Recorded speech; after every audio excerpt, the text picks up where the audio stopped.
Assalamualaikum warahmatullahi wabarakatuh. Perkenalkan, nama saya Anggun Nurul Isma dari kelas A dengan NPM 211000017, mata kuliah Hukum Internasional dengan dosen pengampu Dewi Rahmawati Gustini, SHMH. Pada kesempatan ini, saya akan memaparkan subjek hukum internasional. Definisi subjek hukum internasional. Subjek hukum internasional adalah setiap pemilik, pemegang, atau pendukung hak dan pemikul kewajiban berdasarkan hukum internasional. Hak dan kewajiban yang diatur dalam hukum internasional itu mencakup hak dan kewajiban yang diatur oleh hukum internasional material dan formal. Subjek hukum internasional menurut Martin Dixon adalah a body or entity which is capable of possessing and exercising rights and duties under international law, yang artinya badan atau entitas yang mampu memproses dan melaksanakan hak dan kewajiban menurut hukum internasional.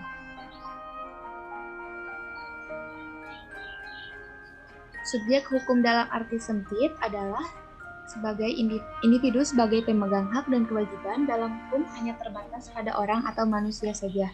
Sedangkan subjek hukum dalam arti luas, pemegang hak dan kewajiban tidak terbatas pada orang atau manusia. Syarat subjek hukum internasional. Untuk menjadi subjek hukum internasional, suatu entitas harus memiliki personalitas hukum atau legal personality. Untuk dapat dikatakan telah memiliki personalitas hukum, entitas tersebut harus memiliki beberapa kecakapan tertentu. Kecakapan personalitas hukum internasional antara lain: 1. Mampu mendukung hak dan kewajiban internasional. 2. Mampu melakukan tindakan tertentu yang bersifat internasional. 3. Mampu menjadi pihak dalam pembentukan perjanjian internasional. 4. Memiliki kemampuan untuk melakukan penuntutan terhadap pihak yang melanggar kewajiban internasional. 5. Memiliki kekebalan dari pengaruh atau penerapan yurisdiksi nasional suatu negara. Dan yang terakhir, dapat menjadi anggota dan berpartisipasi dalam keanggotaan suatu organisasi internasional. Di sini ada subjek-subjek hukum internasional yang diakui. Yang pertama ada negara. Menurut Van Wyk, negara adalah suatu masyarakat politik yang diorganisasikan secara tetap untuk menduduki suatu daerah tertentu dan hidup dalam batas-batas daerah tersebut, bebas dari negara lain sehingga dapat bertindak sebagai badan yang merdeka di muka bumi. Pada Konvensi Montevideo tahun 1949 mengenai hak dan kewajiban negara, kualifikasi suatu negara sebagai subjek hukum internasional diperlukan syarat konstitutif, yaitu 1. Adanya penduduk yang tetap. 2. Adanya wilayah tertentu. 3. Adanya pemerintah. 4. Adanya kedaulatan atau kemampuan untuk melakukan hubungan-hubungan dengan negara lain. Selanjutnya, yang kedua ada organisasi internasional. Menurut Theodore A. Columbus, terdapat 3 klasifikasi organisasi internasional, yaitu 1. Organisasi internasional yang mempunyai keanggotaan secara global dengan tujuan yang bersifat umum, seperti adanya PBB atau Perserikatan Bangsa-Bangsa. 2. Organisasi internasional yang memiliki keanggotaan secara global dengan tujuan yang spesifik seperti World Bank, IMF atau International Monetary Fund, UNESCO, United Nations of Educational, Scientific, and Cultural Organization. Lalu yang ketiga ada organisasi internasional yang memiliki keanggotaan regional dengan tujuan global seperti ASEAN, Association of Southeast Asian Nations. Lalu ketiga ada Palang Merah Internasional. Organisasi Palang Merah Internasional menjadi subjek hukum internasional karena sejarah. Kedudukannya diperkuat dalam perjanjian-perjanjian dan konvensi-konvensi Palang Merah tentang perlindungan korban perang. Organisasi ini disebut juga ICRC atau International Commission of Red Cross. Saat ini, Palang Merah Internasional diakui sebagai organisasi internasional yang memiliki kedudukan sebagai subjek hukum internasional, walaupun dalam ruang lingkup yang sangat terbatas. Selanjutnya, ada Tahta Suci Vatikan. Tahta Suci Vatikan adalah gereja Katolik Roma yang diawali oleh Paus di Vatikan. Pada tanggal 11 Februari 1929 telah terjadi penandatanganan perjanjian antara Italia dan Tahta Suci yang disebut Lateran Treaty. Dalam perjanjian tersebut memuat bahwa telah diberikan sebidang tanah di Roma kepada Tahta Suci yang kemudian didirikan menjadi Vatikan dengan kegiatan di bidang keagamaan, politik, ekonomi, serta sosial budaya. Meski bukan negara, Tahta Suci Vatikan mempunyai kedudukan sama dengan negara sebagai subjek hukum internasional. Tahta Suci Vatikan memiliki perwakilan diplomatik di berbagai negara di dunia, yang kedudukannya sejajar dengan wakil diplomat negara-negara lain. Yang kelima, ada organisasi pembebasan atau bangsa yang memperjuangkan haknya. Organisasi pembebasan atau bangsa yang memperjuangkan haknya adalah suatu bangsa yang berjuang memperoleh kemerdekaan melawan negara asing yang menjajahnya.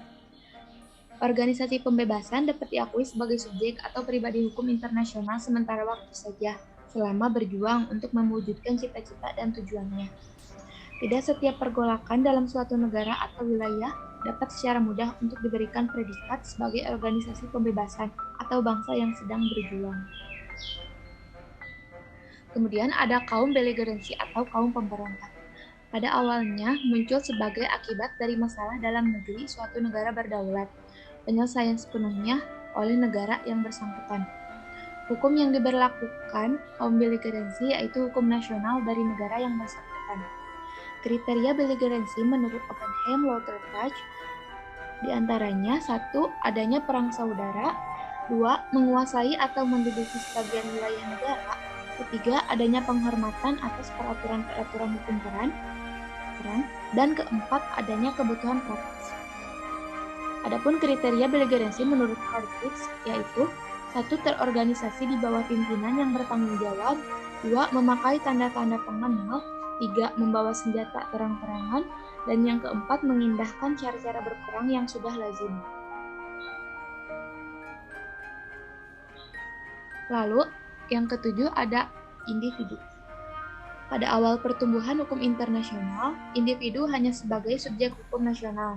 Dalam perkembangan hukum internasional, memberikan hak dan kewajiban secara langsung kepada individu, sehingga individu menjadi subjek hukum internasional jika dalam tindakan yang dilakukannya memperoleh penilaian positif dan negatif sesuai kehidupan masyarakat dunia. Peradilan di Nuremberg dan Tokyo, para pejabat perang dituntut sebagai individu untuk perbuatan yang diklasifikasikan sebagai 1. Kejahatan terhadap perdamaian, 2. Kejahatan terhadap peri kemanusiaan, 3. Pelanggaran terhadap hukum perang, 4. Permufakatan jahat untuk mengadakan perang. Pemberontak dan pihak dalam sengketa. Yang pertama, pemberontak memperoleh kedudukan dan hak dengan pihak yang bersengketa. 2. Personalitas internasional pihak-pihak dalam sengketa sepenuhnya tergantung pada pengakuan. Kedelapan, ada wilayah perwalian. Wilayah yang tidak mampu mengadakan hubungan dengan pihak asing tanpa mendapat dukungan dari negara penduduknya. Wilayah perwalian bermula dari sistem wilayah mandat pada masa Liga Bangsa-Bangsa. Dalam hal ini, wilayah mandat adalah bekas wilayah dari negara-negara yang kalah Perang Dunia I yang ditempatkan di bawah mandat dari negara yang menang perang. Wilayah perwalian digolongkan sebagai subjek hukum internasional yang didasarkan pada sistem PBB. Sekarang ini, eksistensi wilayah perwalian sebagai subjek hukum internasional hanya tinggal merupakan soal sejarah. Berikutnya, 9 ada organisasi internasional non-negara dan non-pemerintah. Organisasi ini biasa disebut LSM atau Lembaga Swadaya Masyarakat. Walaupun didirikan berdasarkan hukum nasional dari negara tempatnya berkedudukan atau berkantor pusat, tetapi organisasi ini dapat memiliki cabang-cabang di berbagai negara. Dengan demikian, organisasi internasional non-negara dan non-pemerintah merupakan suatu jaringan internasional dengan bidang kegiatan dan aktivitas yang lintas batas negara. Dan yang terakhir, ada perusahaan transnasional dan multinasional. Ini merupakan fenomena baru dalam hukum dan hubungan internasional. Perusahaan transnasional adalah perusahaan yang didirikan di suatu negara, tetapi dia beroperasi di berbagai negara. International personality perusahaan transnasional hanya ada ketika hubungan internasional yang dilakukan diatur dalam hukum nasional.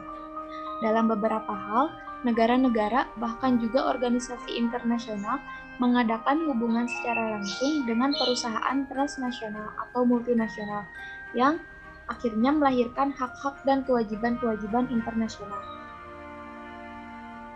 Sekian pemaparan materi mengenai subjek hukum internasional.